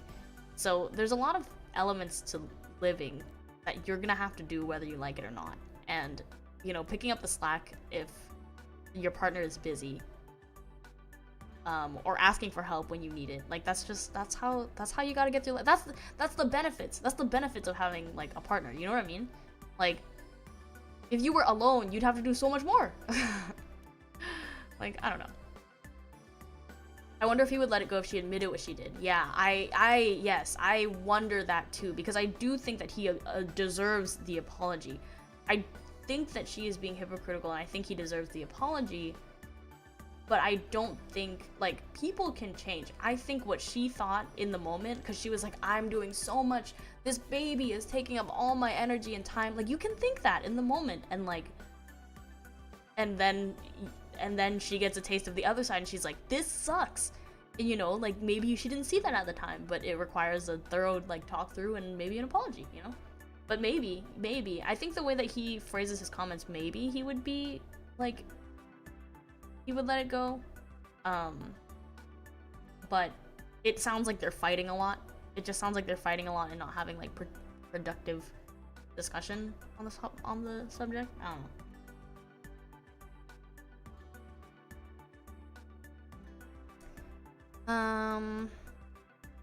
Oof. This sounds crazy. Am I the asshole for leaving my mom at the airport with no ticket and no plan? Whoa! Some background. My mom was abusive growing up. It got bad enough at 12, I left home through the courts and moved in with my dad. That decision fractured our family. On the court paperwork under name of child, she wrote something like, I have no son. I've carried that with me ever since. Ooh, oh no. This is... okay. I had little contact with her after that. Briefly at 17, again in my early 20s, and not consistently until much later. I'm now almost 40. I spent over 20 years drinking heavily and finally got sober in 2018, which is when I made an effort to reconnect with my family, including my mom. She's closer to 70 now and has zero contact with 2 of her 3 kids. Reconnecting wasn't easy. When I asked if she ever reflected on the abuse, she told me I was an adult and needed to let it go already. Oh no! That was a turning point. I realized any forgiveness would be one-sided. If I wanted peace, it was on me. Wow. Wow, okay. Since then, our relationship has been rocky, but present. We've had family reunions and even traveled overseas together for 3 weeks. That's impressive. We argue often, usually over small things, but we stayed in contact until this. Last summer, I invited her to my city to see a band she's loved since I was young. The plan was simple. She'd arrive on Wednesday, we'd go to the concert on Thursday, she'd fly out to visit my sisters on Friday, and I'd leave early Saturday for my own trip. She agreed. When she arrived, she mentioned she'd only bought a one-way ticket and would book the Friday flight later. That made me uneasy, and I reminded her several times to make sure it was booked. I thought I was clear in my wording and tone that I didn't want anyone staying in my house while I was gone. Friday came. The concert was fine. Then she told me she still hadn't bought a plane ticket, and now, with prices having gone up, she planned to stay a few extra days while I was away. I told her plainly, I am leaving at 5 a.m. tomorrow. You need to get on that plane. I even offered to cover the extra cost. Wow. She refused and invited herself to stay at my place. That's when I said clearly that I wasn't comfortable with anyone staying in my home while I wasn't there. She accused me of not trusting her and said she was my mother. I said it wasn't about trust. I just didn't want anyone in my house. The argument escalated. Finally, she said, fine, take me to the airport.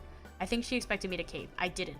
I packed the car, grabbed my daughter, and drove her to the airport in silence. When we arrived, it felt like a standoff, like she was waiting for me to say, never mind, don't go. I didn't. I took her bag out, set it on the curb, and told her, if you can't find a ticket, let me know. I can help you pay for a hotel. Then I left. Months later, I'm still thinking about it. I don't think I stranded my mom with no options. I offered to cover the cost of the flight and the hotel, but I did leave her at the airport knowing she hadn't booked a ticket. Am I the asshole? No. No. If this was a doting mother who had, like, cared for you your whole life and was always good to you, blah, blah, blah, okay, maybe we'd have a little bit more of, like, we could have had a little bit more of a discussion here. But, like, she sounds like she sucks. Like, it sounds not great. I mean, that's crazy and very, like, that's very impressive that despite seeing, like, how bad his own mother can be, like, he still, like, tries and he travels with her, and, like, wow, like, that's really impressive. And the conclusion of, like, oh, if I'm going to get forgiveness, like, I'm just gonna have to find it in my heart to forgive her, like, wow, that's, I think, I'm sure people with, like, I wonder if he goes to therapy. Like, I feel like people need, like, I don't know, I feel like people need therapy to come to conclusions like that, or you just gotta be, like, really emotionally mature or something, I don't know.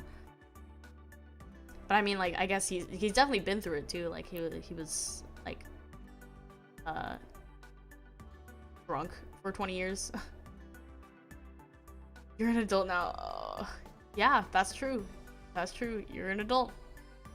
She's got an imagination if she expected to change a part of the airport. That's crazy. Sounds like he broke his own personal morals, which is why it hurts him so much, but he clearly set boundaries that were crossed. Yeah. I mean,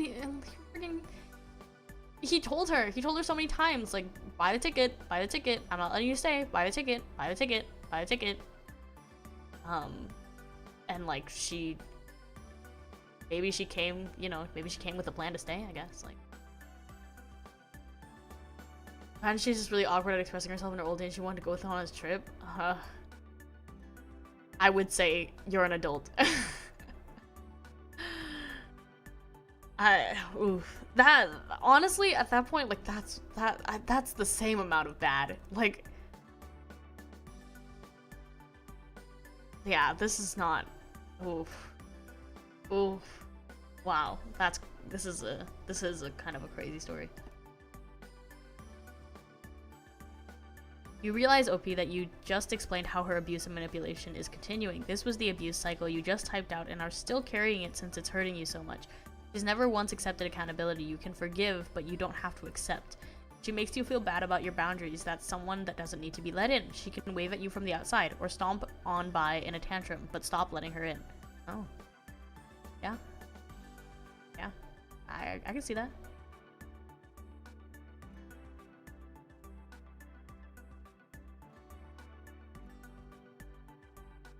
Abusers are masters at making their victim look like they're responsible for what the abuser chooses to do. Your mother is still an abuser. I mean, that's clear. The only mistake I see is that you think you reconnected. Oh, but all you've really done is reboot the old relationship you had with your mom. It sends the wrong message. I think that's why she expected to stay at your place. She thought you were accepting that things were going to be the way they used to be. She's one of the vampires. Are you alone?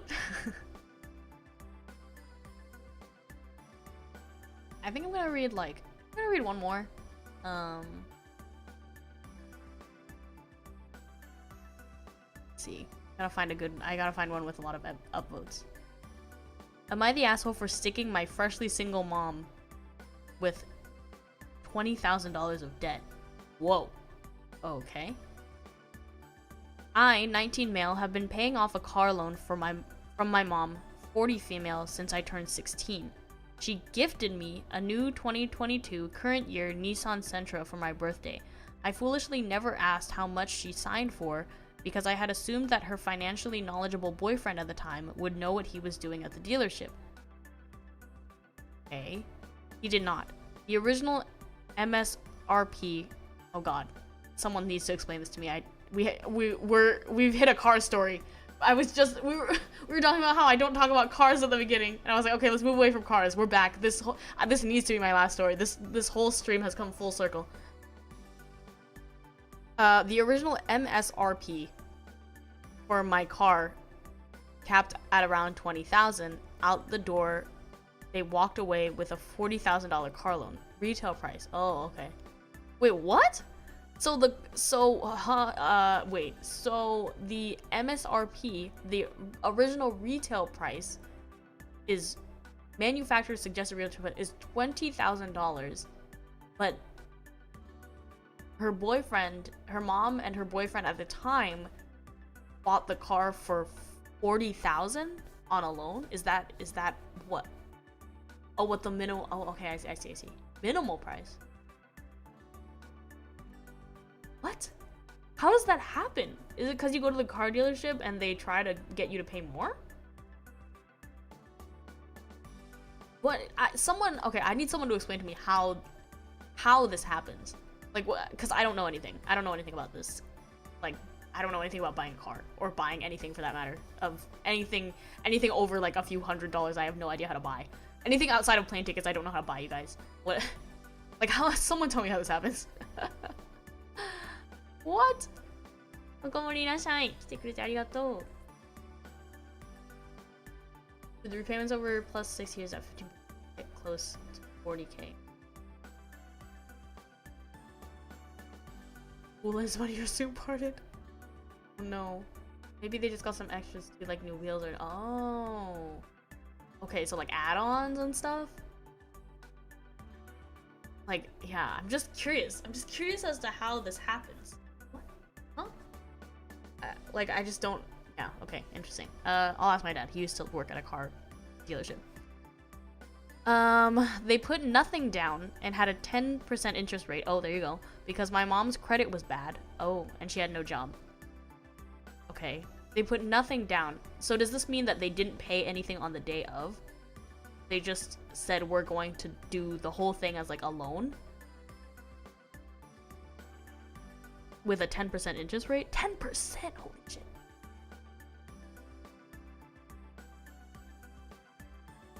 The car DLC. Yeah, I might as well, yeah, I don't know. Okay, I see. Okay. Okay, I see. So, did they get, like, scammed? Not scammed, but, like, like, obviously it's their own fault that they got into this, like, situation. But, like, realistically... I see. Okay, so the credit was bad. I see. So her credit was bad, so she had to pay hella interest. I see. Okay. I think I understand. But even accounting that the math never made sense to me. Okay, that's me right now, dude. The payment every month, okay, English, was $510. I didn't care because the original deal was that me and my mom's boyfriend would split the monthly note. And that lasted for all of 3 months until I was stuck paying the entire thing and have been since that day. Whoa! About a year ago, I went to the bank with my mom to try to transfer the loan from her name to mine, okay? But since the interest would be recalculated and would add about $10,000 to the loan, we both agreed to not do it. I moved out at 18 and lived with a roommate, but bills have been tighter.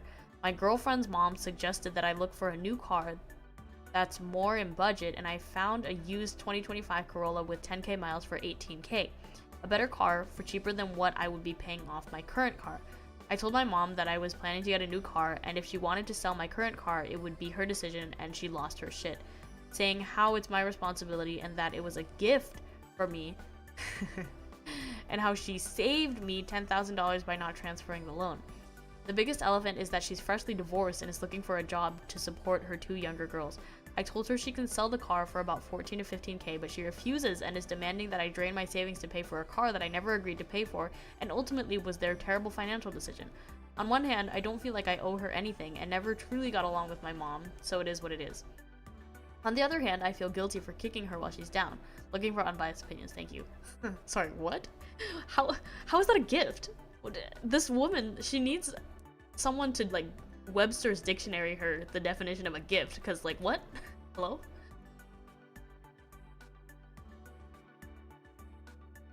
What do you mean? Hello? Huh? Yeah, what kind of gift? Here's your gift. I'm gonna need that money.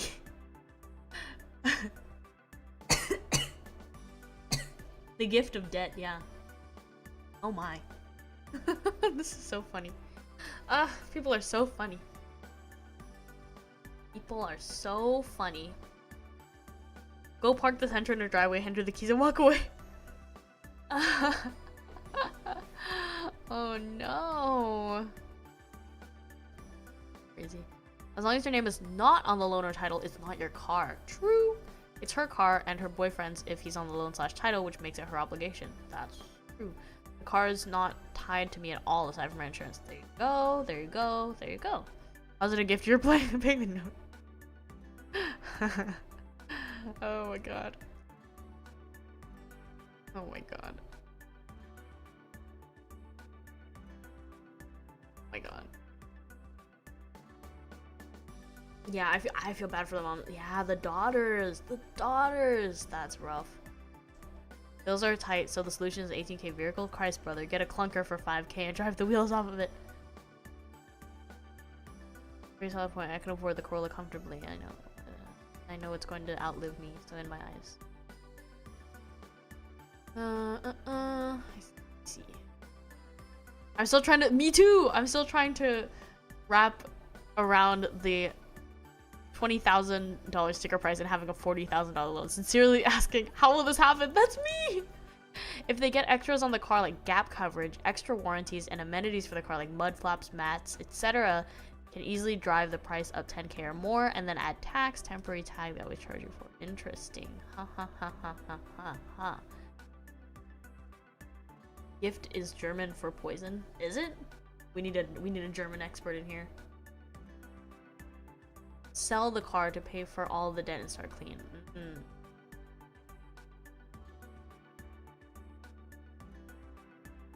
Where are people finding cars for 5k?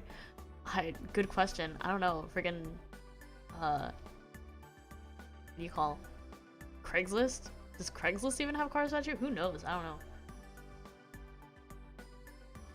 It is? Oh, that's crazy.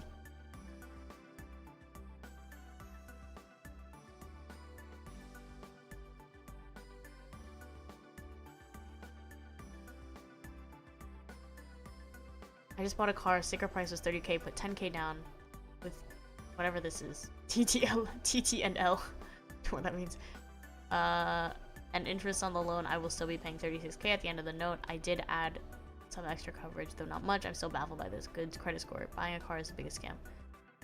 Went to a dealership in December, sat on a car I wanted, used model around 50k. Loved it. Said let's do it, and they presented a contract that had those extras: paint treatment, service warranty, sales market fees, leather treatment, wheel insurance. The bottom line was 76k. Whoa! This include the 3k trade in credit for my car whose comps are around 16k. What?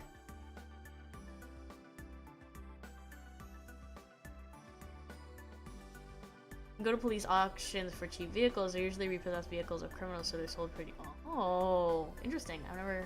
Didn't know that.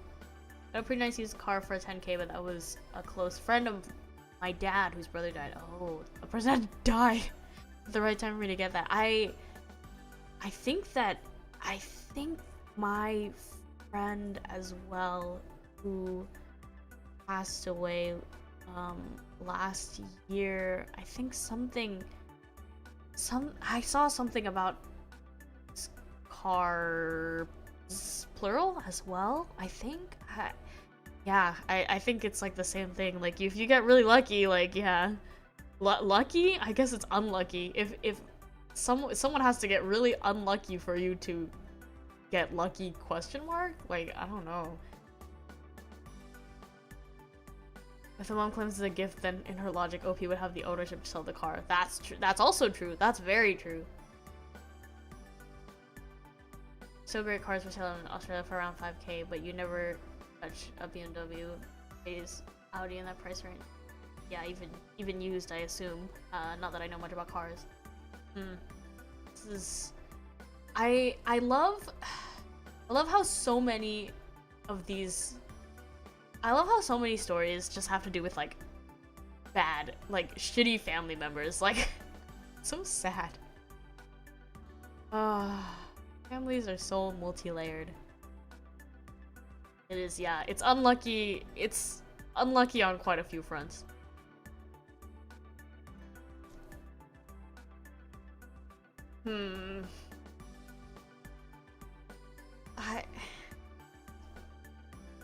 Family, everyone. Really, it really can be like the best blessing or like the worst curse, you know. You want to? That's true. I think, I don't know. I guess it's just surprising to me how, not surprising, but I think it's interesting how many of these are centered around family. It's like you encounter a lot of people in your life, the majority who are not your family. So it's funny because I mean, you know, you end up being closest to your family, and this is what happens, I guess. This is what happens. 漫画もにいらっしゃい来てくれてありがとう。最後のお話を読み終わったところです。まだ来週のスケジュール作ってないんだけど、どっかで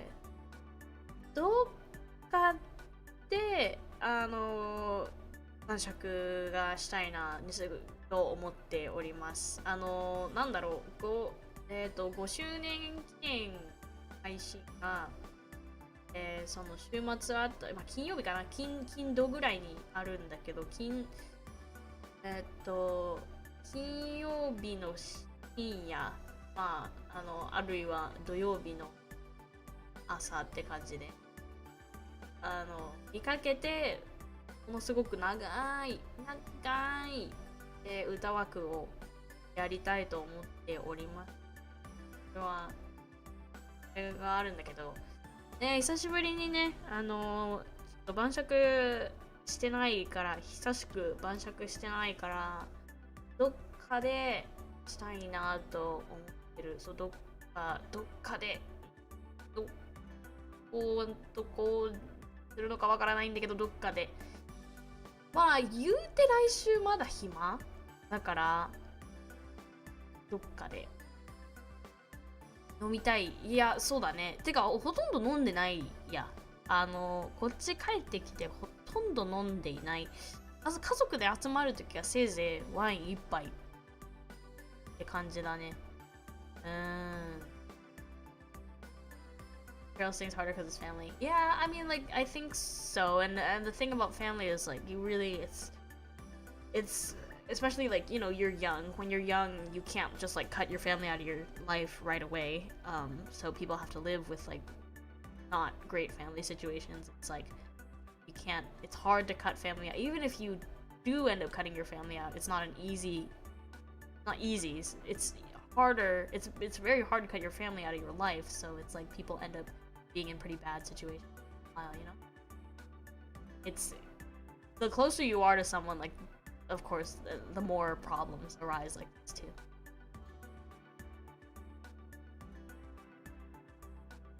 5周年記念、すごい5年、もう5年かって感じだけど、実は遡っちゃうと2020年の2021年の1月末にデビューしてます。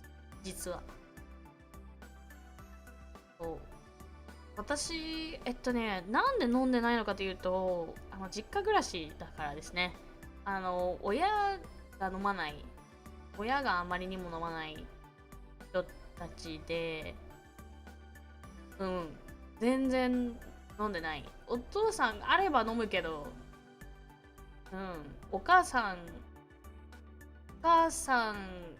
が、ものすごく、私がお酒を飲み出すと、ものすごく、怖い顔で睨んでくるから、あんまり飲まないようにしている。あと、まあ、単純にこう、なんだろう、こう、社交、なんだ、出かける時に飲むって感じで、出かけないと飲まない。あと、まあ、配信で飲んだりするけど、最近雑談もあんましてないしね。21st century's already hard mode without a family. Yeah, yes. そう。ちょっとね、お母さん、目が怖いから、来月あたり、でもあれだな。いや、なんかね、なんかここが、ね、どう説明すればいいんだろう。てか、いいや、来週いろいろと説明するわ。うん。うん。どっかで、多分週のこう真ん中らへんになると思う。31からちょっと忙しくなっちゃうから、私。忙しくなっちゃうっていうか、31にいとこの誕生日があって、その後私カナダに行ってくるから、友達大集結カナダ旅行というのがありましてですね。で、それが、多分2月8日 ?8 まであるから、コズミアのコラボには参加します。カナダから。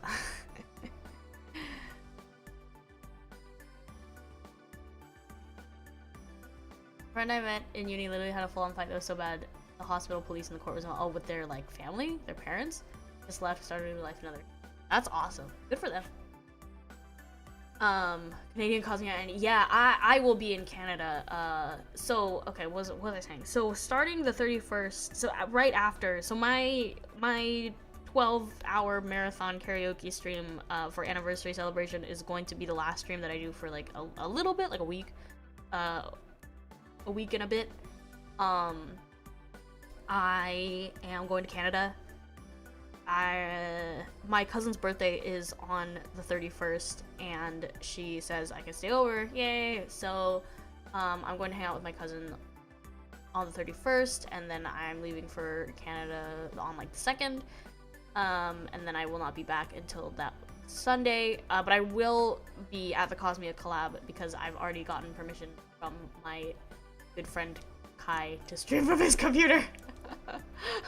so I will still be at the collab. I will still be at the collab, and maybe if we get lucky, I think I have to confirm this. I might have a release that weekend. Maybe if we're lucky.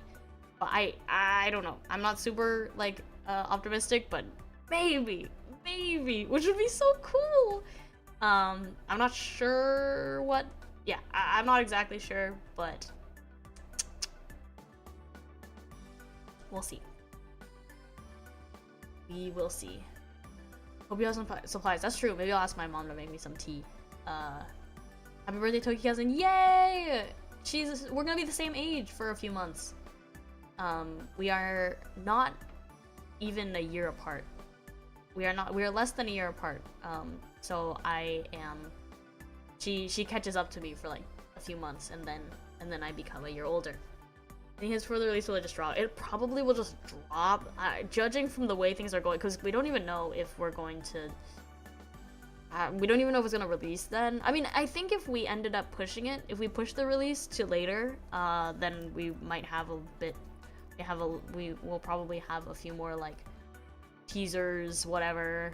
And we want to do an off. It's a duet.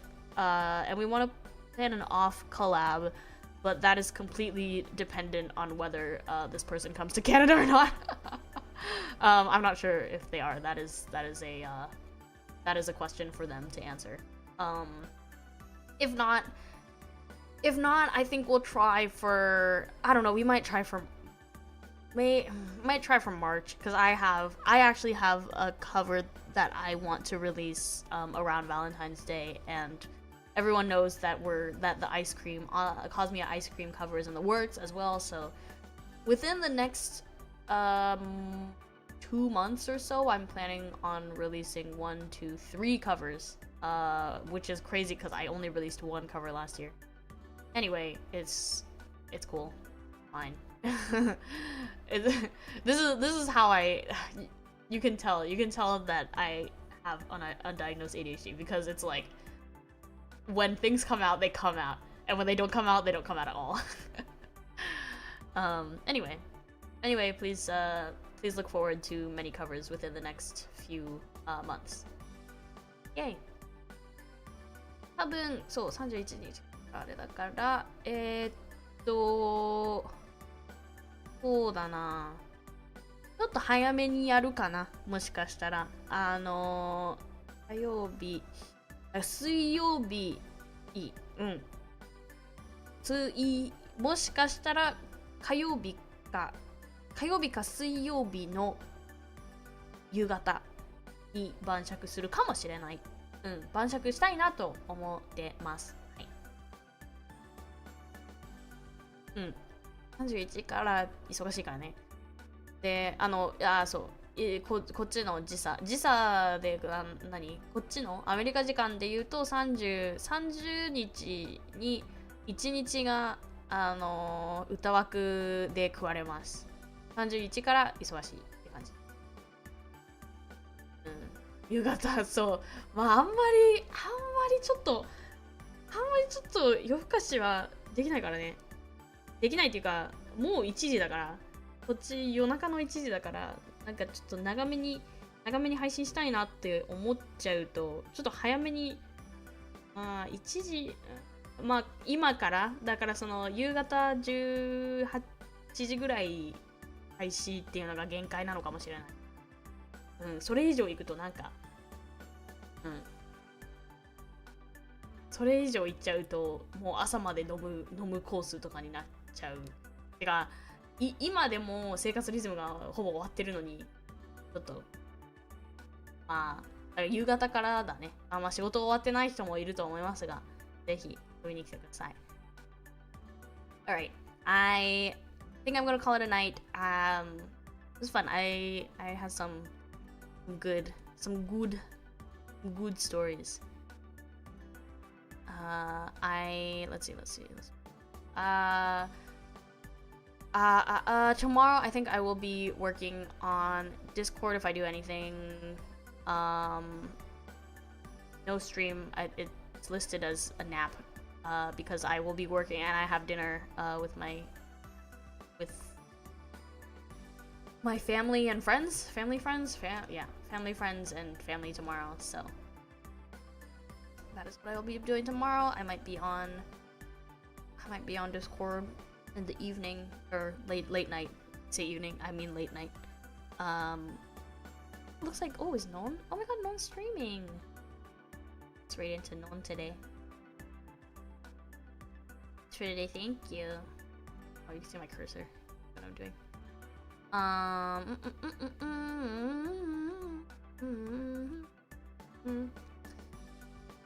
Let's see.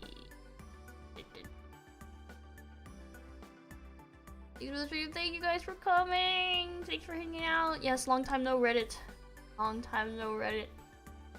hope to see you all on Discord tomorrow night if you are available, or maybe not. I don't know. I was like, oh, maybe I'll go on Discord the other day, and then Iku was doing a stage, so it was fun. It was good. I was actually really productive because I just like sat there and listened to Iku. I hope she does that more often because it actually makes me way more productive than if I was doing it by myself. If I was doing the stage myself.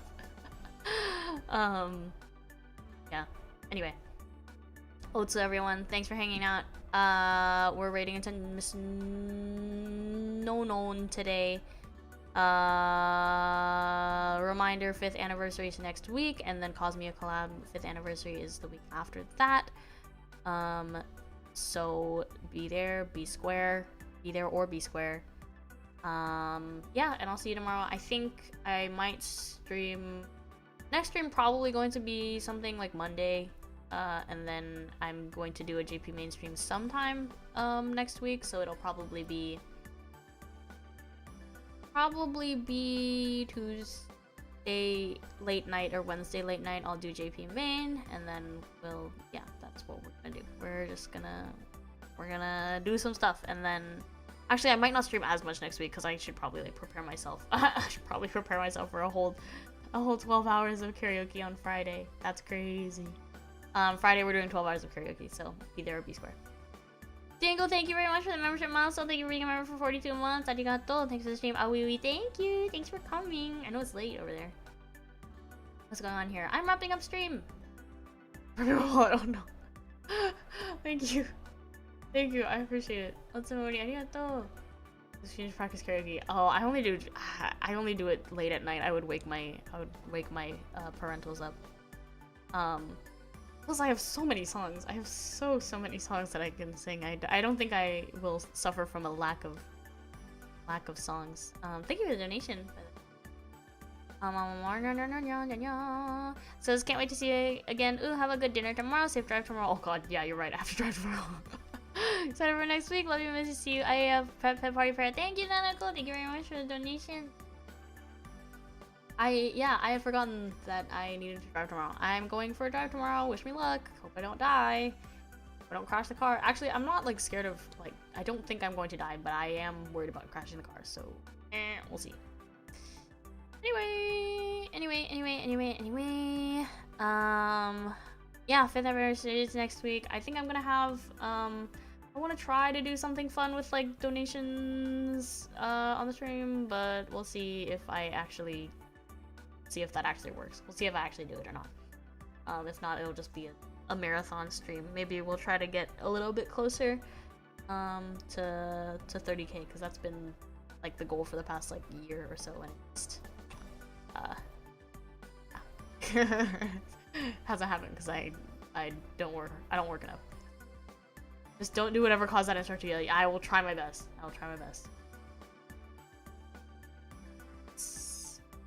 Which is dancing in general. I saw. I haven't watched, but I saw that was it. Thank you very much. Good luck, so you'll be singing in the car, hopefully. Did I just hear an alarm start ringing? Yeah, I'm excited for the day where I can like jam out to my own music in the car. That's gonna be awesome. I'm gonna be really excited. Yeah, I'm going to be very excited because my parents don't appreciate my music. So I'm excited to be like alone in my car. That'll be awesome. Okay. Anyway, I am going to